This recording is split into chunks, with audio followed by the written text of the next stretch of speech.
DeSanto Propane is 4 generations strong as a trustworthy family-owned business with unmatched customer service. Go online at DeSantoPropane.com for more info or call toll-free at 1-800-752-4574. Since 1937, the difference has been DeSanto Propane.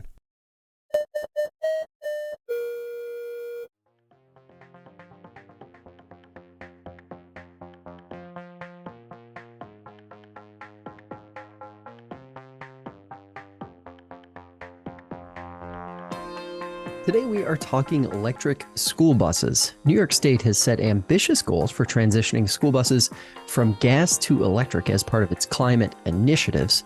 By 2027, all new school buses sold in the state must be zero emission. What's more, by 2035, every school bus on the road is expected to be zero emission as well. Bill Harvey is a transportation advisor for Leonard Bus Sales and is here to talk with us about the nuance and the implications of this evolving market. Bill, thanks so much for taking the time today. When you're talking to someone who knows absolutely nothing about electric buses versus diesel powered, what's the first thing you tell them so that they understand what's going on? Well, I mean, the first and foremost, you have a new piece of the puzzle that you don't have with a diesel or an internal combustion engine, whether it's propane, gasoline, any of the other fuel choices that are out there currently, is that now you have to worry about the big word of infrastructure.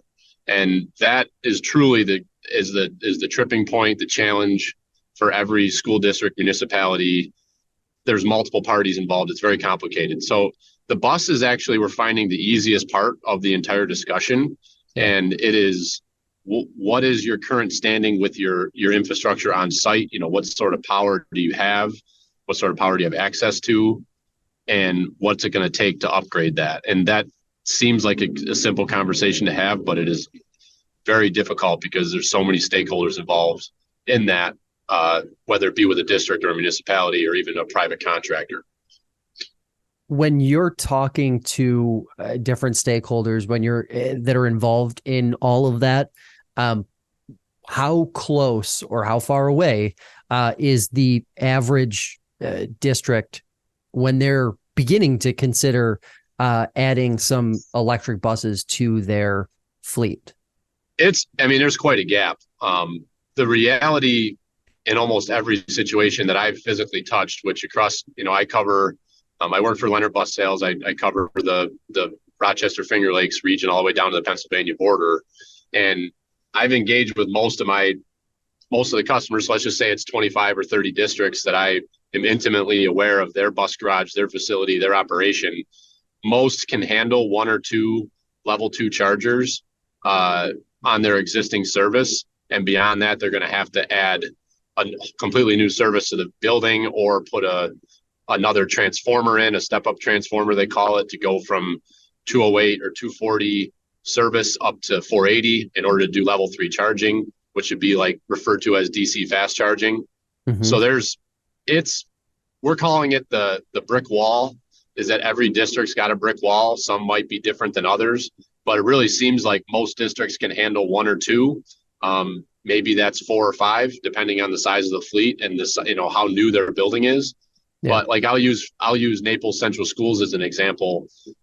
They have a brand new bus garage that was built and opened in 2018, and they have a 208 service, which most commercial bus garages have, is a 208, a 208 volt service coming into the building, and they only have the capacity for 3 level 2 chargers on their existing service that supplies their panels inside their building. So for them, they're going to hit that brick wall after they get 1 more vehicle beyond the 2 that they have on order now. And they're going to have to do a service upgrade with the utility to bring more power and to be able to support even just 1 more bus beyond the first 3. So that's just kind of a little bit of a realistic situation there that we're seeing in the field. So that's some great context leading into this next question I had, which is the timeline. So we've seen the state say that by 2027, all new buses sold in the state have to be zero emission. And then all buses on the road by 2035 need to be zero emission. When you think about the quote unquote brick wall that you just outlined, and that kind of timeline, how realistic does it seem that districts will be able to make the adjustments they need to make? I mean, What does an average fleet look like in Naples, for example? Yeah. So it's going to be very difficult to meet that mandate, to start purchasing 100% zero emission starting in 2027.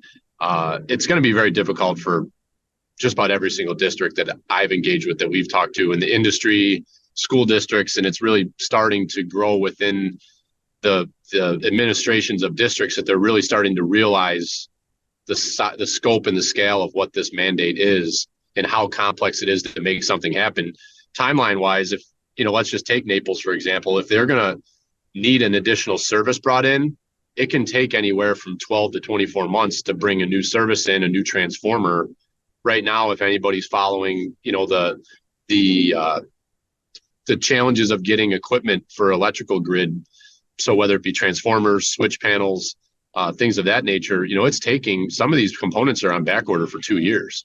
So just at that point right there, it's a real challenge, and it's causing a lot of panic and chaos within school districts, quite frankly. And it's tough to see, because at the end of the day, and I'm passionate about this, schools are there to educate our kids and give them a safe place to learn every day, and a place to get, for many kids, they need to go to school to get food and shelter. Like, schools do a lot for our kids and our communities. And to see all of them, all the way up to superintendents and business officials, trying to crunch the numbers to figure out something that's never been done before, without very many answers from the industry, both ourselves as a dealership, we can learn every day, but it's the actual utilities, the RG&E, NYSEG, National Grid, they're learning just as fast as we are. I mean, this is a totally new landscape, and there's so much that we're trying to do in such a short period of time. And I'm kind of going on here, but the important way to look at this for people that don't know the way that school districts operate their budgets, you go on a fiscal year, which is July 1 to June 30. And right now, in the budget preparation for the 24-25 school year, school districts are working on that right now, building their budgets, figuring out their costs, and looking to place orders for vehicles and equipment and other things that they'll want to take delivery of in the summer of 24 and into 25. School districts have 3 budget years, including the one that we're working on right now, before they cannot buy internal combustion engines anymore, the way that the legislation is written here in New York with the mandate. So districts are really, there's not a lot of time, and it's taking about a year. If you get funding, it's taking about a year or a little more, depending on the flow of the whole process, to actually apply for funding, get it, purchase your vehicle, deliver it. It's taking all of 12 months, if not 24, on the long end. So it's not a very quick process. Whereas to buy a diesel or gasoline bus, propane, you're looking at, right now the industry is backed up, but just like automotive is, where it's taking time to get things. But you could, in normal years, you could order a vehicle and get it delivered 6 months later. And the industry as a whole is so far from that right now, both with internal combustion and with electric. So, yeah, and I'm reminded of a conversation we had with RG&E a couple months ago on this very show about the implementation of that infrastructure in rural communities across the Finger Lakes and central New York and even western New York. They can handle, basically their argument was, we can handle the sort of adoption rate that we've seen over the last 5 years. But when you start to add in heavier users in specific areas, that's when it gets a little more challenging for them to be able to get the infrastructure into those quote unquote hotspots. And it seems like what we'd be doing here is, beginning in 2027, starting to create a bunch of hotspots all over upstate New York. Oh yeah, for sure. Yeah. Yeah. And bigger picture, what concerns me as, so I've been in the school bus industry, grew up around it. I've been in it now for more than 15 years. And, school buses are what I know, but this whole evolution of zero emission vehicles and electric has really drawn my interest to the bigger picture of energy and how energy, electricity in particular, how it works and how it gets delivered. And it's very confusing to me how the state feels that they can mandate this, and at the same time they want to do away with all fossil fuel energy generation. be it natural gas or even get rid of nuclear, like where is all of our power going to come from, and how are you going to transmit it? Or the transmission side of it is a question too. So it's just we're trying to do so much in such a short period of time, and it's we're going to see progress. Progress is going to happen, and that's good. But the timelines are really they're very challenging, and it's become apparent that it's a very political stance, not necessarily something that's based in reason or logic. It's based in politic. And as somebody who's on the ground working with schools and sitting across from board members and superintendents, business officials, transportation people that are just simply trying to figure out who's going to drive the bus today, it's very difficult to sit there and watch these folks who are just like you and me trying to do a very important job, and they're in a tough spot because what do? They can't ignore this, but they also have a hard time trying to figure out how it's all going to work. So yeah. So let's talk a little bit about the buses themselves. What is the biggest difference between an electric bus and a diesel powered combustion engine school bus? So industry-wide right now, the biggest difference is simply just your range in the physical operation of the vehicle. The bus itself, the way it looks, the way it drives, physically drives, the steering components, most people, unless you were listening for the audible noise of it driving by, you wouldn't know it's any different than a bus you see driving down your streets every day today. So the industry's done a pretty good job of almost not skipping a beat and keeping things pretty consistent, which is making it easier for the maintenance side of things and for districts to transition to this, because they don't need to change too much about what they do other than looking at their routing and how they can handle the range portion of it, which is quite a difference. I mean, you're looking at a full-size school bus, what everybody typically would reference as a full-size bus driving down the road in your community. Those vehicles with a diesel fuel tank that's 65 gallons or even 100 could do, they could do 300, 400, 500 miles without having to fill up on fuel. Whereas an electric vehicle, you're going to be fueling that vehicle once, if not twice a day, with a total range of 80 to 100 miles, that's a big change in the way that fleets will operate, if that makes sense. Would that not require more buses in most situations, in most districts? Yeah, I mean, that's one of the discussion points, is that's the first place you go in your mind is, well, maybe we would need one bus or two buses to do what one bus does today. But the reality is that most districts don't have the means to purchase that many more vehicles. They don't have, of course. And if you're going to have that many more vehicles, you would need more chargers. So you need more infrastructure, and also, some districts, they have, bus parking lots that are actually, fenced in, most do, and they only have so much real estate to put those vehicles. So, some of those things can be worked around, but it's very hard for me to see when you have an electric vehicle that costs 2 to 3 times as much as a diesel bus. It's very hard for me to see how a district could financially swing to buy 2 of one of those when they cost 2 to 3 times as much individually. Okay, that's a great segue right there. I was curious about that. What is the typical cost difference between traditional bus that we're accustomed to seeing diesel powered versus electric bus? I would assume it depends on the size of the bus, whether it's one of those medium sized buses or I guess a full size bus. But what's that cost range look like? Well, so the most common school bus on the road today is a 65 or 66 passenger full-size school bus, whether it be an IC, a Bluebird, or a Thomas. Those are the 3 major brands in the industry. And if you were to buy a diesel or gasoline, they're priced pretty similar to each other. A diesel, gasoline, full-size bus, you're looking at about the state contract pricing through OGS for a base vehicle is in the neighborhood of $140,000, $145,000. And then a district would spec that and option it with cameras and their own features. But if you take that same vehicle and put it with an electric powertrain, you're looking at $400,000. So it's a significant, we're talking a $250,000 difference between the 2 vehicles. It's a big difference, and that's not including a charger that you'd have to purchase and install. which could add anywhere from, $10 to $100,000. It's all variant on what you're buying and where you're putting it.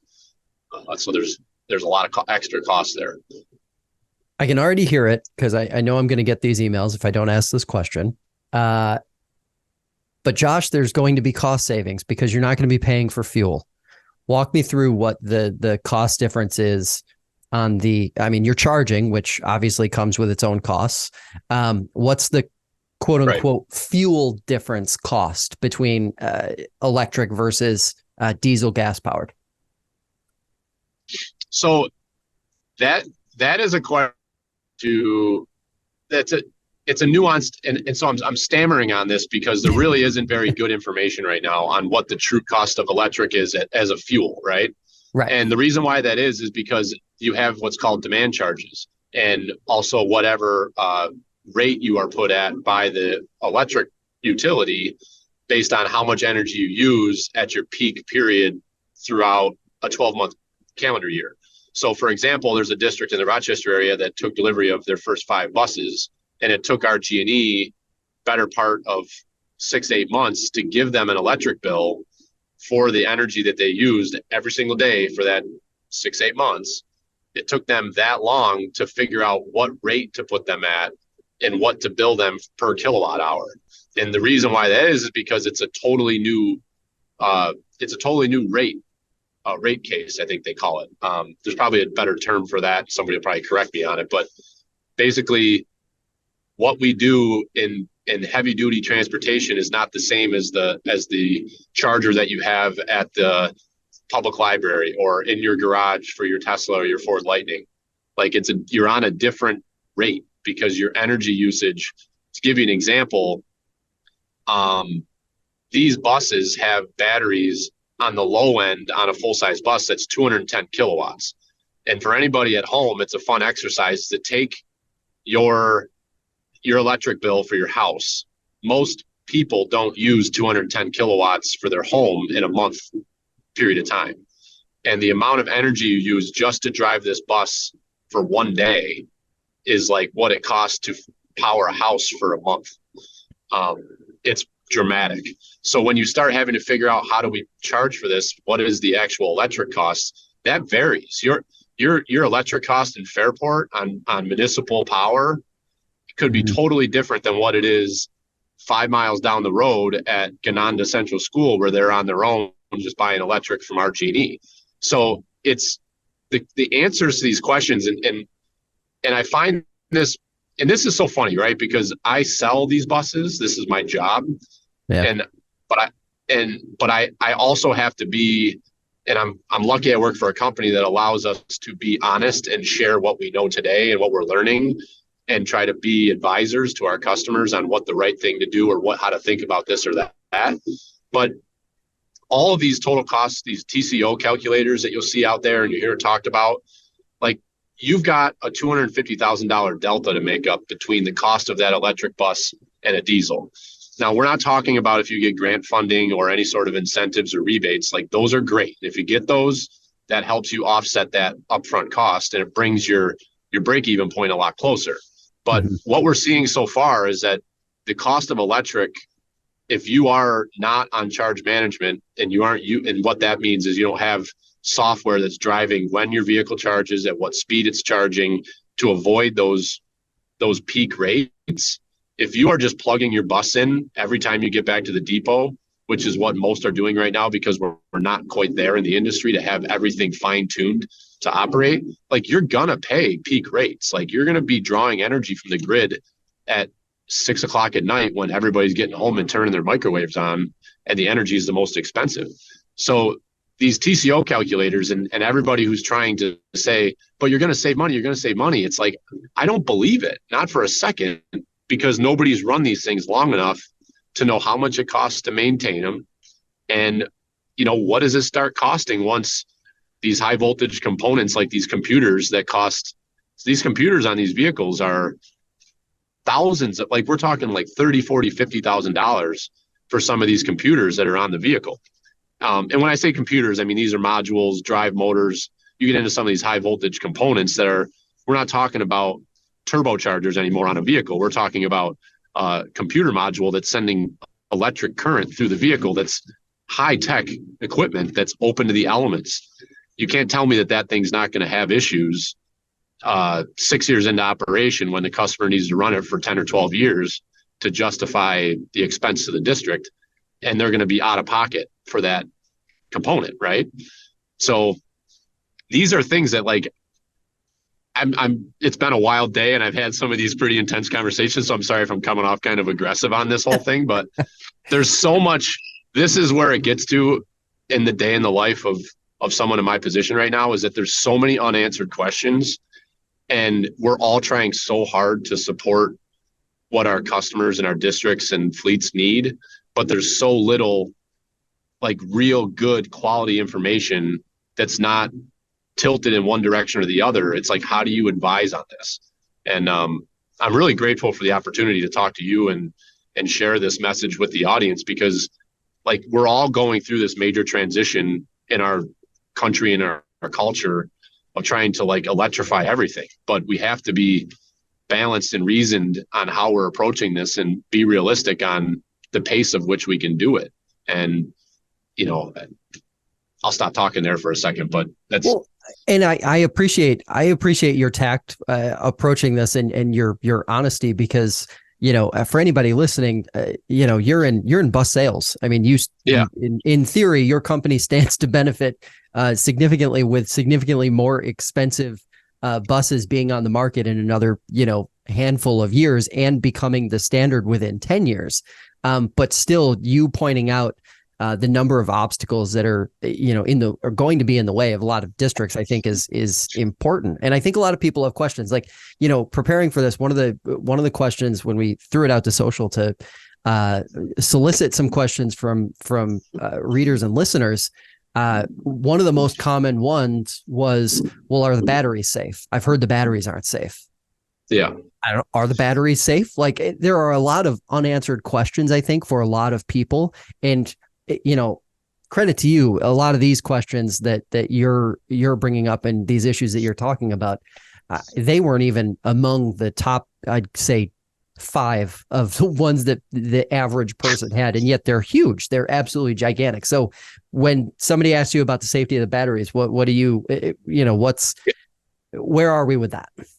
Yeah, I mean, safety and in student transportation, I mean, it's the top priority. I mean, that's every regulation we have, everything in the industry, it's all based around safety and transporting our most precious cargo, right? Yeah. So of course you you have battery electric vehicles, and you see that everybody watches the news and they see all the bad things that are happening with electric vehicle.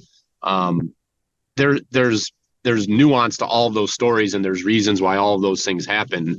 I can tell you that there is incredible safety preventative measures taken on these vehicles. Like, if you have any you have any wire that's cut or frayed. I learned this the other day when I was doing a demo with our bus, with our product specialist. He was telling us that every high voltage wire, you have the outside casing, and all the wires are orange. So they're all blatantly obvious that they're high voltage, high danger, don't touch. And all of those wires on the inside of that outer orange coating, there's actually a 12 volt, I don't know what the right terminology is, but there's basically a sleeve that runs around the high voltage cable, that if anything cuts or nicks or interrupts that 12 volt signal, it will decommission all the batteries. It will shut off the entire high voltage system. So, like, you know, example, like you have a rock fly up and it hits the wire and, you know, frays it and opens it up so it's exposed to the environment. It's gonna break that connection, and it will disengage the system so that the vehicle can't have that thermal event that everybody's afraid of happening. So, like, that's one safety protocol. And this is one of the things that we're working on. Like, when we deliver these vehicles, it's not like going down to your Ford dealer and picking up a EV Mustang. Like, when we deliver these vehicles, we're providing training to not only the school and the personnel that works there, all the way up and down the chain, but we're also engaging with the local fire departments to inform them and educate them on how you handle these vehicles in case of an emergency, not just not just a thermal event, but what do you do if this bus is in a rear end accident, or it gets, has somebody have a fender bender? Like, how do you handle approaching this vehicle knowing it's battery powered, not internal combustion? And then the last piece I'll say in this is that the batteries where you see most of these issues, they're lithium batteries that are like, take a Tesla, for example. They got cobalt in the batteries and they're a little bit more volatile. Mm-hmm. Whereas the batteries that are in the school buses, I can speak for ours. I believe a couple of the other vendors are the same, but I can speak confidently for ours. Ours are lithium iron phosphate, and they're a little bit more stable of a battery. They don't have that.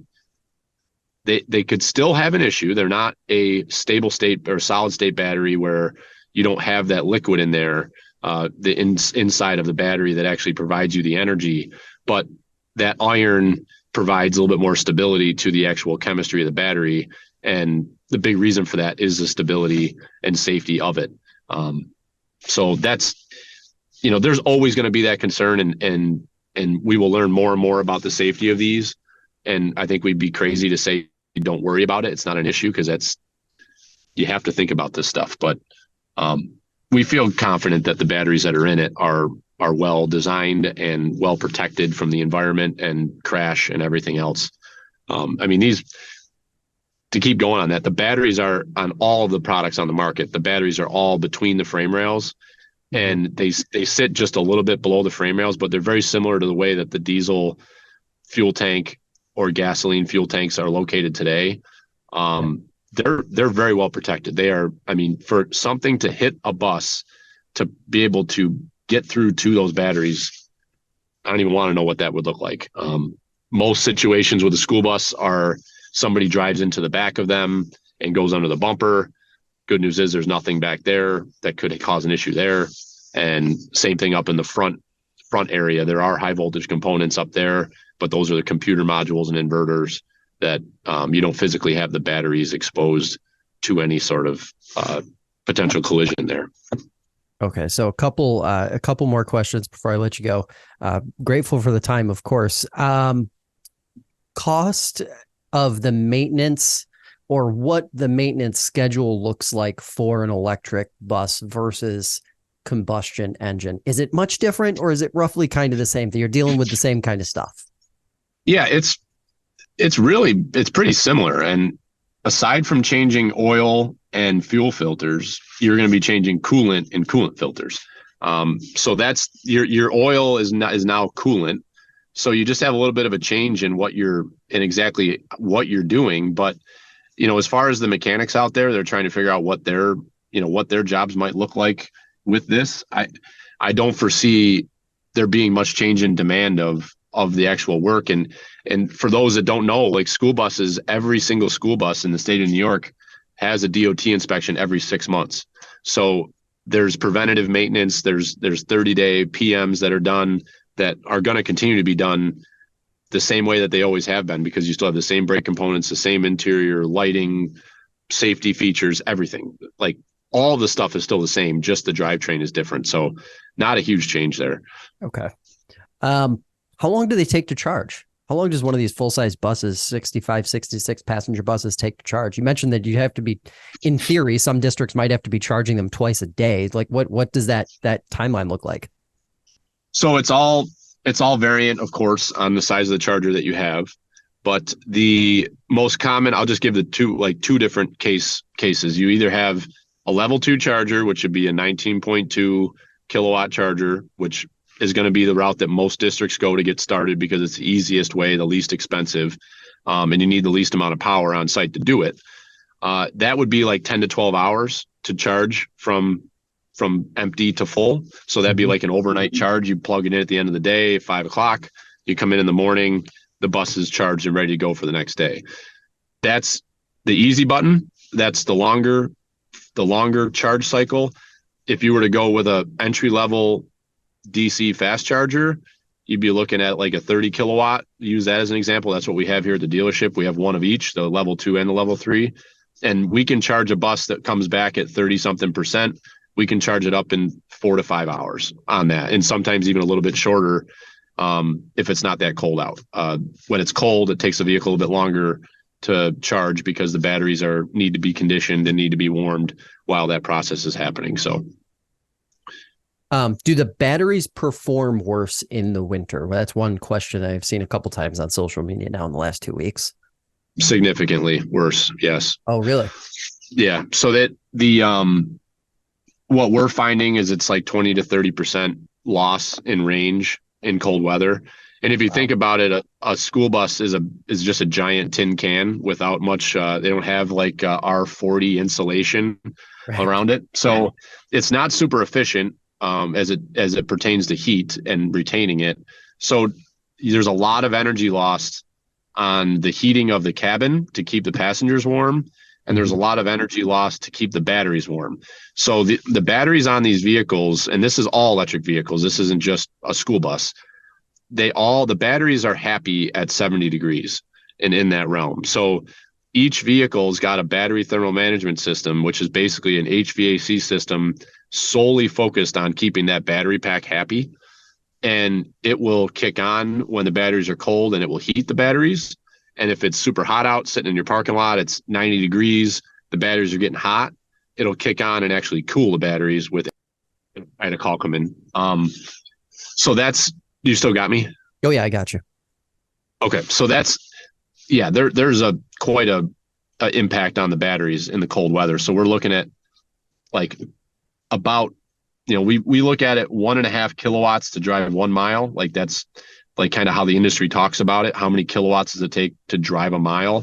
Mm-hmm. All the marketing material says 1.5, kind of for a 66 passenger bus. It's kind of understood and believed that 1.5. And we've tested that. We've driven our bus in nice, beautiful October day, 65 degrees, no humidity. It will perform with that. But then you take it out on a day like today, and you're going to be around 2.5 kilowatts a mile, which it's quite an increase in energy usage.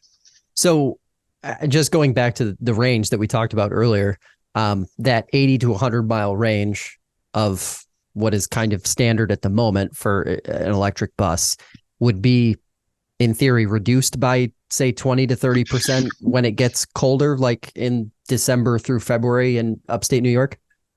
Yeah, thanks for bringing that up. So I always go by worst case scenario when we talk about range, because if I told you 135 miles, that's what everybody would hear. Yeah, right. So on your best case day, perfect conditions, you're bebopping around town, you're going to be able to do 125 miles probably on a full charge.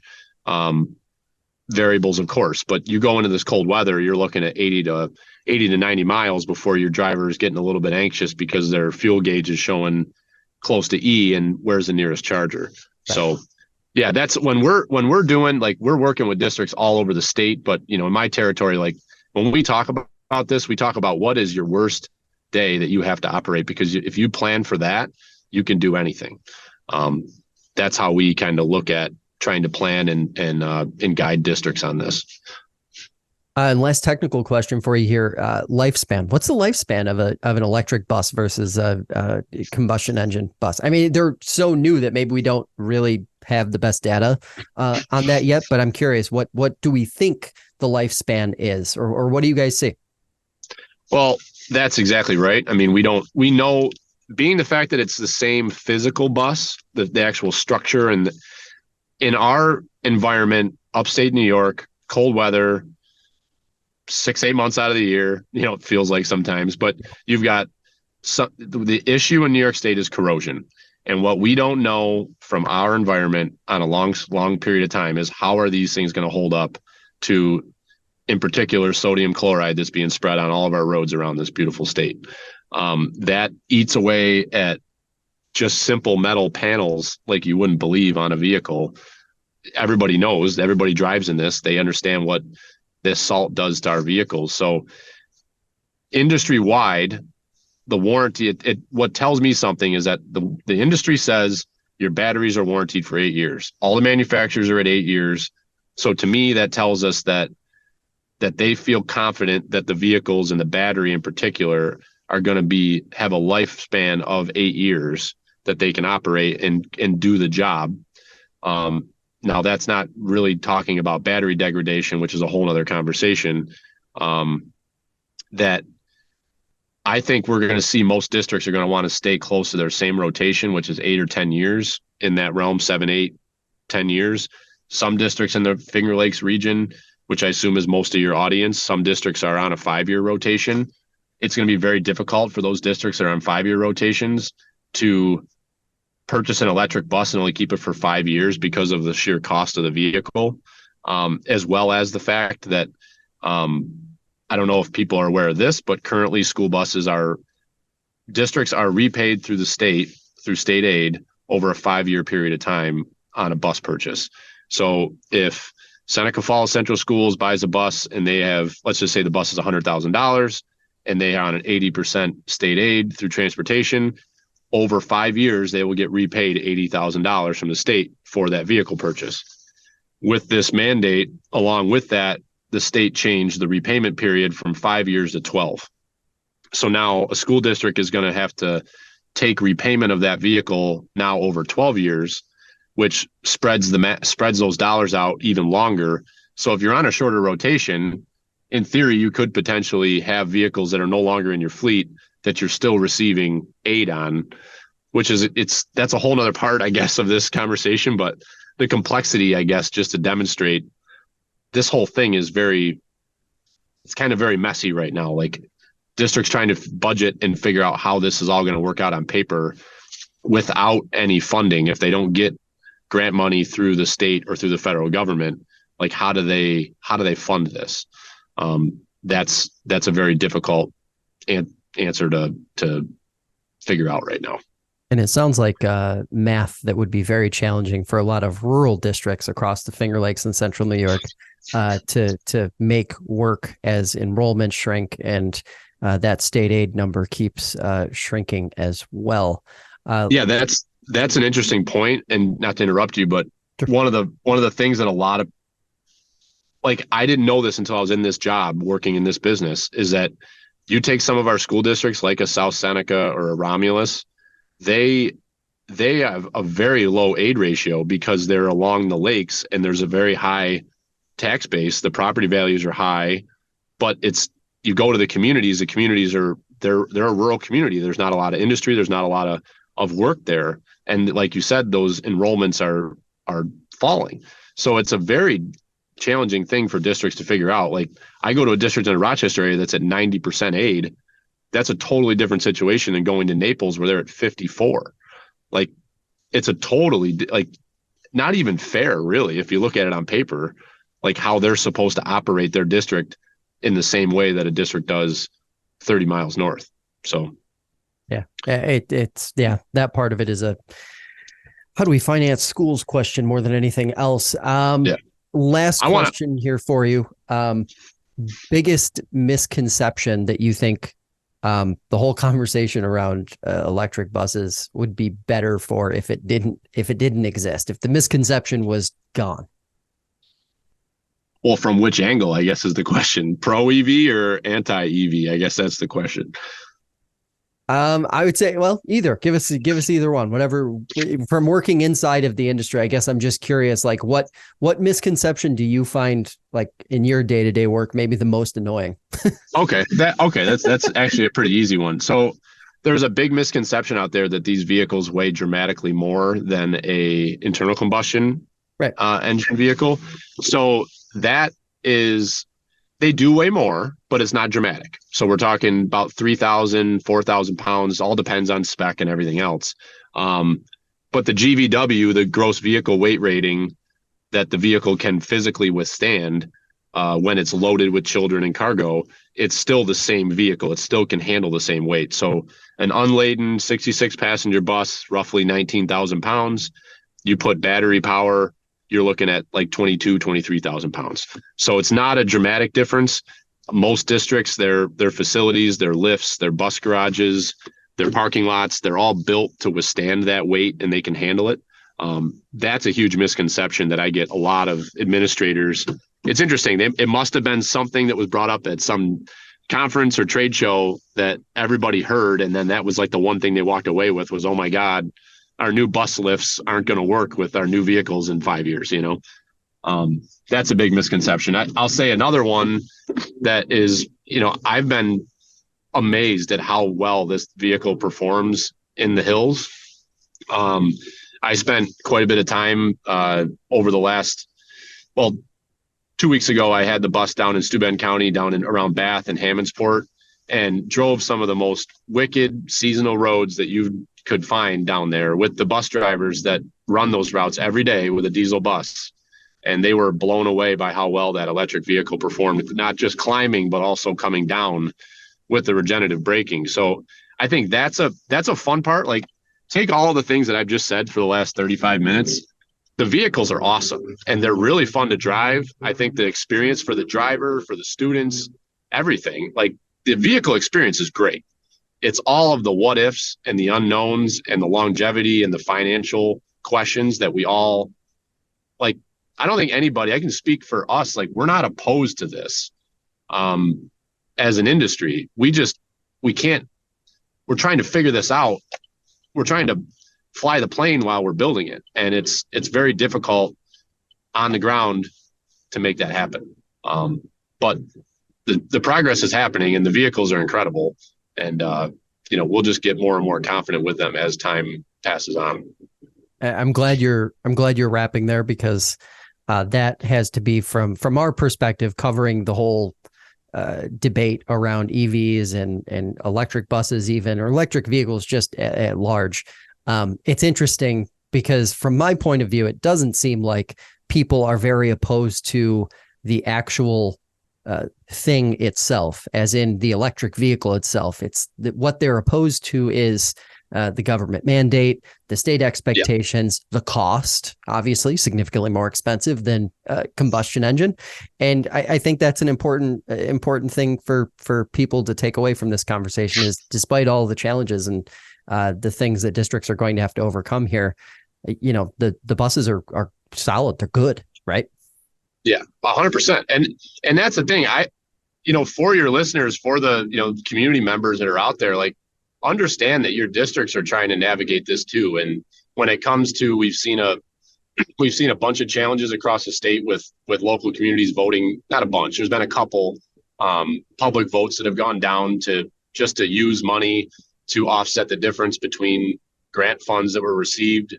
And it's hard to see that because districts are working hard to try to get these funds, to try to get these vehicles, to learn about them and get firsthand experience.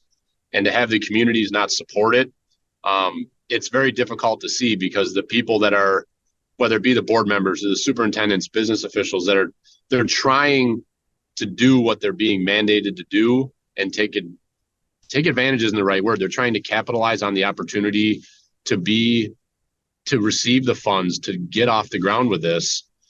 If you vote that down and don't support and listen to what they're trying to achieve, but we're in a very testy time right now in this country, and the mandate is the problem. I'm a firm believer. I think if the mandate went away, I think that you would see just gradual progression in this way. If the product works and it's good, people will want it, and you will see progression in that direction.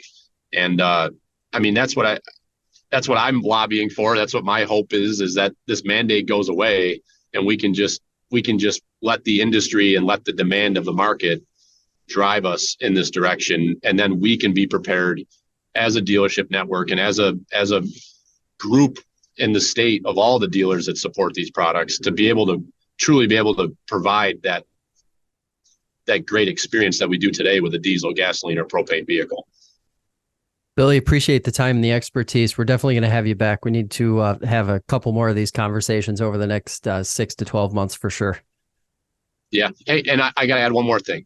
Sure. So this is something that I've tried to make a point when I'm talking with schools is to reassure that today's diesel school bus, one of the biggest things you see when you read a news article or any publication about, anything that's to do with air quality, climate change, anything of that nature, the diesel bus that your school district is buying today is not the same diesel school bus that they're trading in. And for every diesel that goes in, the diesel that comes out is dramatically dirtier than what's coming in. And these diesel engines today, that Cummins is the largest engine manufacturer and pretty much the king of the industry. It's amazing. I mean, these things are putting air the air coming out of the tailpipe, we joke, is in most cases just as clean, if not cleaner, than the air coming into the engine through the intake. So there's a lot of really good progress being made overall, not just with zero emission, but with internal combustion engines today, that we're in a good place. And every vehicle that gets purchased is replacing an older, dirtier vehicle, and we're making progress towards cleaner air in our communities. Appreciate you saying that and making that point, because I think it is worth reminding everybody listening that the diesel engine of 2022 or 2023 is not the same one of 1973. So, or even 2010. Yeah, absolutely. Billy, appreciate the time. Thanks so much for taking it today. Yeah, take it easy, Josh. Thank you.